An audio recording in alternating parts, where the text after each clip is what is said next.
Well, Deirdre, it's really interesting. We hear a lot about heart disease, right? The biggest killer in America. We hear a lot about the cost associated with treating cancer, but we haven't heard a lot yet about dementia. And now, almost silently, it has become the most expensive disease in America to treat. But I want to show you these new numbers, the most rigorous study to date published this week in the New England Journal of Medicine. The figures are shocking. More than $100 billion on care of patients who have Alzheimer's and other forms of dementia. Deirdre, that's more than we spend on heart disease or cancer.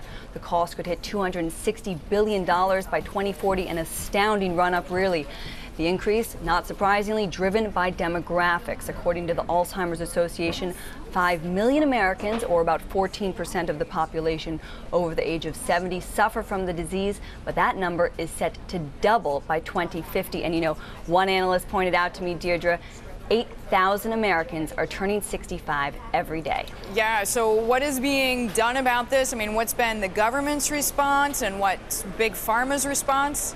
Well, the good news for pharma companies is that the government is preparing to actually spend big in all these times of austerity. And that should help private companies like Eli Lilly, Roche, and Pfizer to develop the next generation of drugs. The big push from the president, well, it's nicknamed BRAIN. It's a $100 million initiative intended to unlock the mysteries of how the brain works. Obama's calling it the most important federal research since the Human Genome Project, which the White House also says returned $140 to the economy for every dollar that was invested. A pretty good deal. So the so-called BRAIN project will be led by the National Institutes of Health. It will involve private companies and private research institutes, such as the Allen Institute, funded by Microsoft co-founder Paul Allen.